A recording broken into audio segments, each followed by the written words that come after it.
Hello, everyone. This is Hannah, and I'm so happy to have you here today. How are you feeling right now? Ready to challenge your English? Today, you will discover your real English level. Not tomorrow, not after a long course, but right now. Beginner, elementary, intermediate, advanced, or expert. By the end of this episode, you will know exactly where you stand. And here's the best part. You don't need a test. You don't need a teacher. You don't need to answer any questions.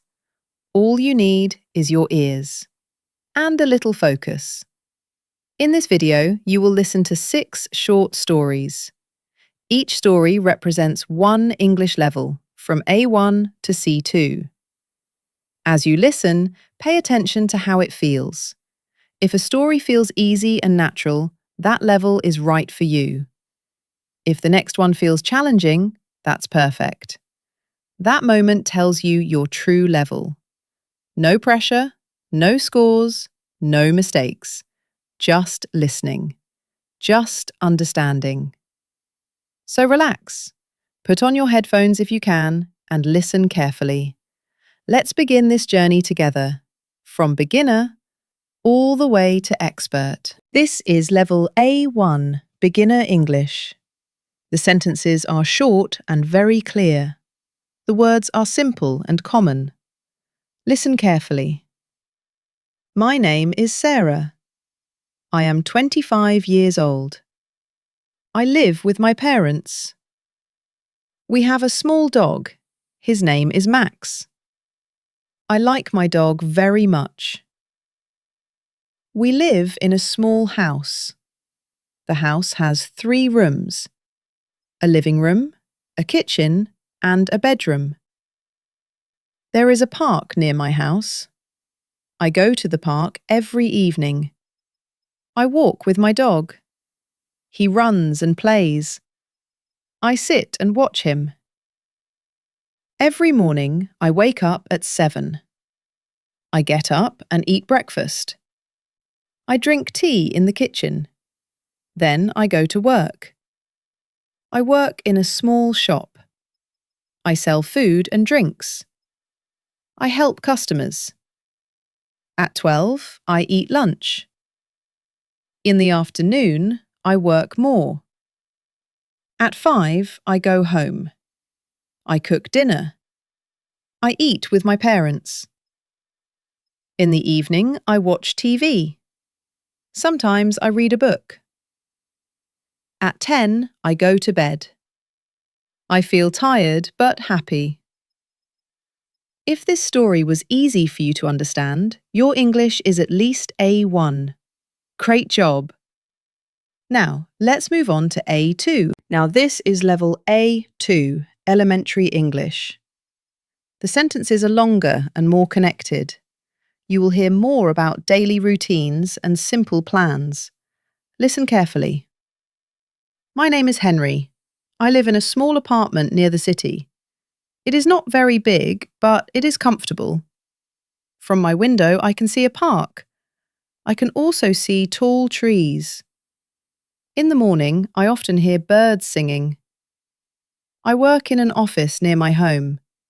I usually walk to work because it only takes 10 minutes. When the weather is bad, I take the bus. At work, I answer phone calls and send emails. I also help my manager with small tasks. My colleagues are friendly and helpful. At lunchtime, I eat with my co-workers. We talk about our families. Sometimes we talk about our weekend plans. After work, I do not go home right away. I usually go to the gym for 1 hour. I exercise and listen to music. When I get home, I take a shower. Then I cook something simple. Sometimes I watch TV while I eat dinner. On weekends, my routine is different. I meet my friends in the city centre. We go for coffee and walk around. Sometimes we watch a movie together. If the weather is nice, we sit in the park and talk for a long time. If this story was easy for you to understand, your English is at least A2. Well done! Now, let's move on to B1. Now, this is level B1 Intermediate English. The sentences are a bit longer. You will hear more thoughts, feelings, and meaning. Listen carefully. My name is Liam, and I work as a computer technician. I fix laptops, install new programs, and help people when their computers stop working. I have done this job for almost 6 years, and I still enjoy it. I like my work because every problem is different. Some problems are easy, like a broken keyboard or slow software. Other problems are more difficult and take a long time to solve. Sometimes I feel frustrated when nothing works. I test many parts and try many solutions. But when I finally fix the problem, I feel proud. It feels like solving a puzzle, and that feeling makes the job worth it. I work with a small team, and teamwork is very important to me. When one of us has a difficult case, we help each other. I believe you can learn a lot from people who think differently from you. After work, I don't go home right away. I usually walk to a park near my office to clear my head. I listen to music or just enjoy the quiet for a few minutes. When I get home, I cook dinner and eat slowly. In the evening, I often watch a documentary or a short film in English. At night, I study online.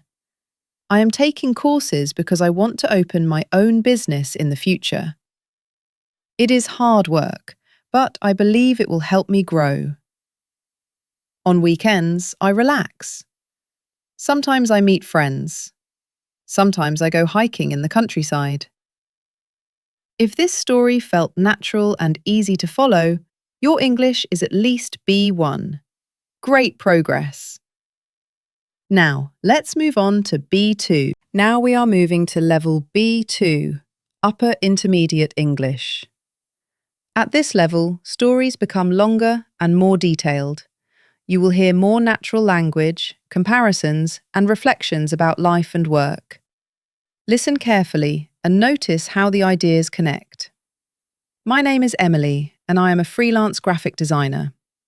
For many years, I worked for a large company in the city. It was a stable job with a good salary and clear rules. Every month, my paycheck arrived on time. I had paid vacation, health insurance, and friendly colleagues. From the outside, everything looked perfect. But after a while, something began to change. I started to feel bored. Every day felt almost the same. I woke up at the same time, I took the same train, I sat at the same desk and worked on similar projects. The company was growing, but I wasn't. I felt stuck, as if time was moving forward without me. At first, I ignored that feeling. I told myself to be grateful. Many people would be happy to have a job like mine. But the feeling didn't disappear. It became stronger every year. I missed creativity. I missed control over my time. I missed feeling excited about my work.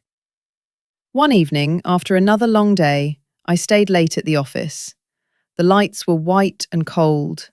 The walls were grey. Everyone looked tired. In that moment, I understood something important. If I stayed, my life would look exactly the same in 5 or 10 years. That thought scared me more than quitting my job. So I made a decision. One of the biggest decisions of my life. I decided to leave my stable job and become a freelancer. When I told my family, they were worried. When I told my colleagues, they were surprised. Some people supported me. Others told me I was crazy. Inside, I felt two strong emotions at the same time. I felt excited and I felt terrified. I was excited about freedom and new possibilities, but I was scared of failure and uncertainty. On my last day, my team organised a small goodbye party. They gave me flowers and kind words. I smiled, but inside my heart was beating very fast. The next morning, I woke up without an alarm clock. No office, no meetings, no clear plan, just me and my laptop. At first, freelancing felt unreal. I worked from my kitchen table. I checked my email every few minutes. But nothing happened.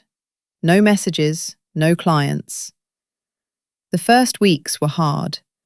I spent hours looking for work online. I sent emails to small businesses. I contacted old clients from my previous job. Most of the time, nobody replied. Sometimes a client answered, but the offer was very low. They wanted a lot of work for very little money. I worked long hours and earned almost nothing. I felt frustrated and disappointed. Some days I questioned my decision. I wondered if I had made a big mistake. I even looked at job openings at my old company. Going back felt safe, but also sad. That's when I realized something important. Freedom comes with responsibility. No one tells you what to do. No one motivates you. No one praises you. If you don't work, nothing happens. That was a hard lesson to learn. After a few months, my thinking began to change. I understood that freelancing is not only about talent. It is also about communication, organization, and patience. So I decided to learn again. I watched online courses about design. I joined free webinars about freelancing and marketing. I read articles about pricing and client communication. Slowly, my mindset changed. I stopped waiting for perfect opportunities. I focused on small steps. I improved my portfolio. I practiced explaining my ideas more clearly. I learned how to say no to bad offers. Little by little, things improved. One small client came back for a second project. Then they recommended me to a friend. That moment changed everything. More work brought confidence. Confidence brought better clients. I was still not rich, but I was moving forward. My daily routine also changed. My daily routine also changed. Now I usually wake up around 8, I make coffee and write a simple to-do list. My living room is my office. It is small, but full of light. I added plants, pictures, and warm colours. Sometimes I work from home. Sometimes I go to a cafe nearby. Changing places helps me stay creative. I try to manage my energy, not just my time. When I feel tired, I take short breaks. I stretch, drink water, or step outside for fresh air. This freedom is one of the best parts of freelancing. But freelancing is not perfect. There are days when I feel lonely. There are days when I miss having colleagues. And income is not always stable. One month can be very good. The next can be very quiet. So I learned to plan better. When I earn more, I save money. When work is slow, I stay calm and keep learning. Another important lesson was not to take things personally. Sometimes clients don't like your design. That doesn't mean you are bad. It simply means people see things differently. Good communication makes a huge difference. Listening carefully often solves problems faster than talking. I also learned to trust myself. No one else will do it for you. Every project, even a small one, helps you grow. Looking back now, I am proud of the risk I took.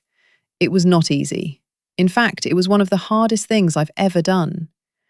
But it changed me. I became more confident, more patient, more independent. Independence does not mean being alone. It means taking responsibility for your choices.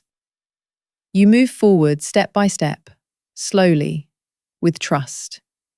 If this story felt natural and clear to you, your English is at least B2. Excellent work. Now, you are ready to move on to C1. Now we are moving into level C1, Advanced English. At this level, language becomes more reflective, more abstract, and more connected.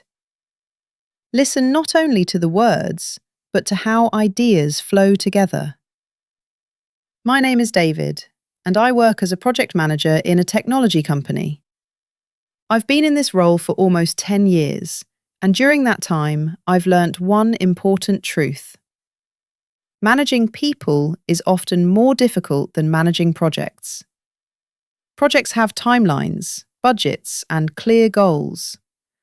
People have emotions, fears, expectations, and very different ways of thinking. Balancing both is what makes my job challenging and surprisingly meaningful. My day usually starts early. I like to arrive at the office before most people. That quiet time helps me think clearly. I make a coffee, open my laptop, and review our projects. I check deadlines, read messages from clients, and look for early signs of potential problems. In that moment, my job is not to react, it is to anticipate. When the team arrives, the atmosphere changes. The office fills with voices, movement, and energy. Each project is different. Sometimes we build a new app from nothing. Other times, we improve a system that already exists. My role is not to do the technical work myself. My role is to connect people. I act like a bridge between developers, designers, and clients. I remove obstacles, clarify priorities, and make sure everyone understands the same goal. Over the years, I've learnt that leadership is not about giving orders, it's about listening first.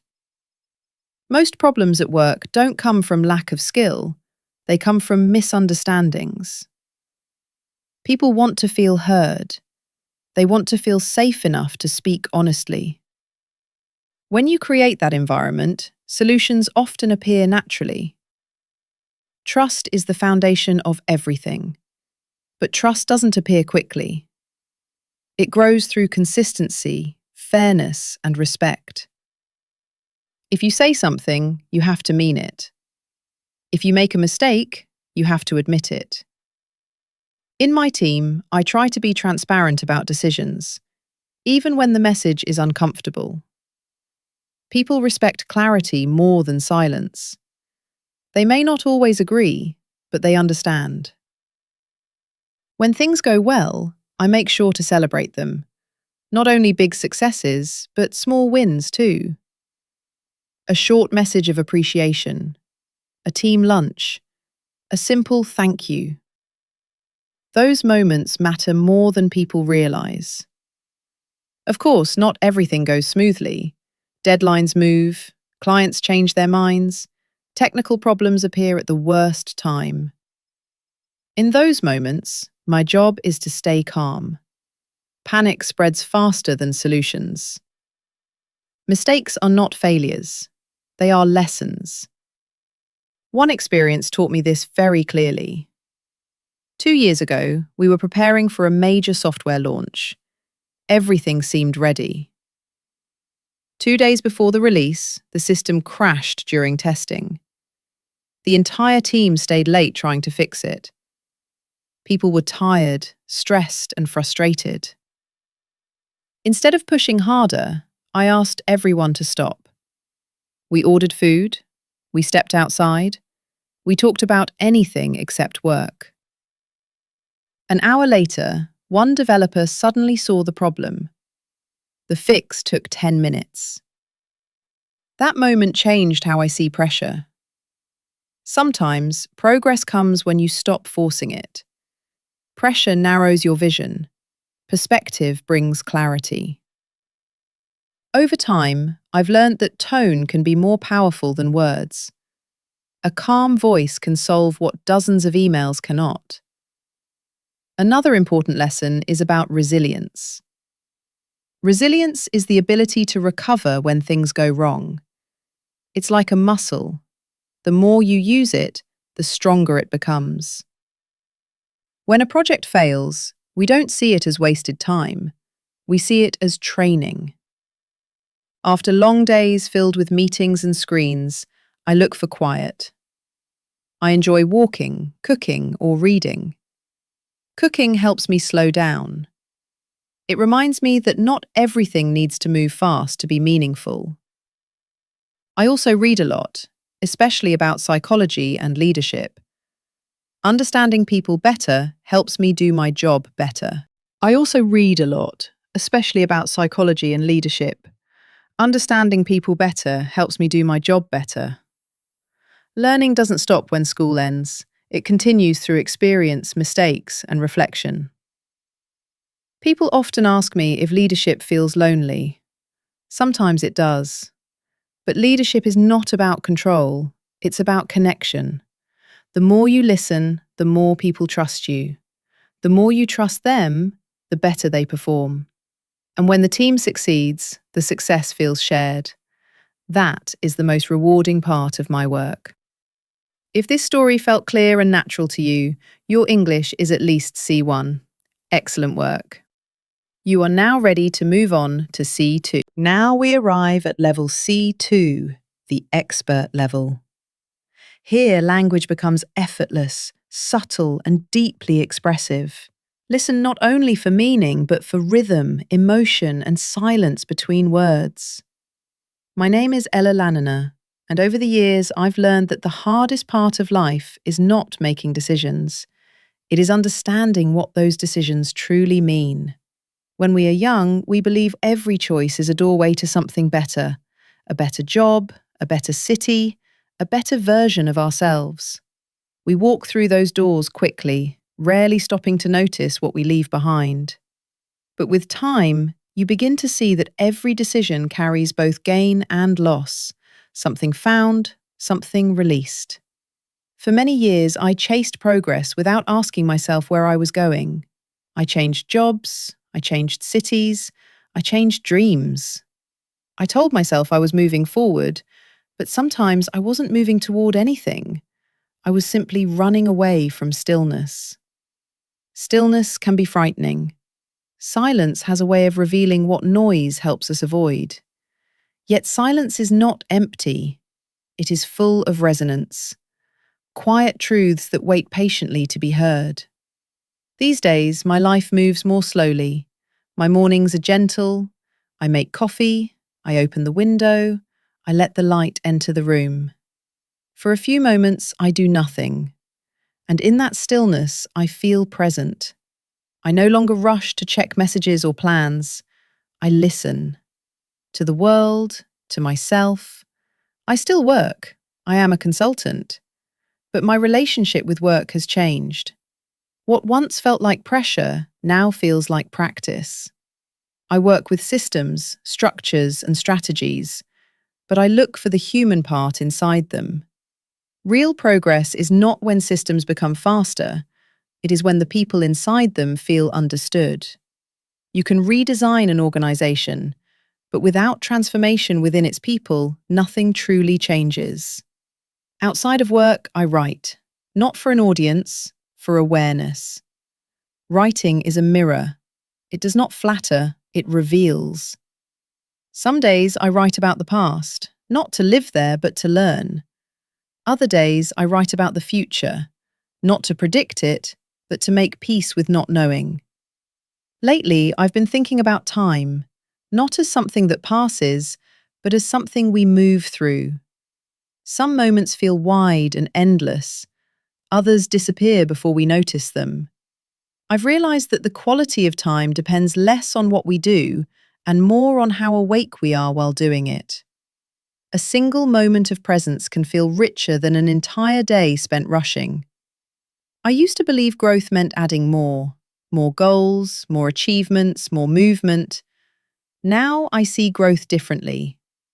Growth is subtraction, the art of letting go. It is choosing what to release so that what truly matters has space to remain. We live in a world that worships more speed, more noise, more ambition.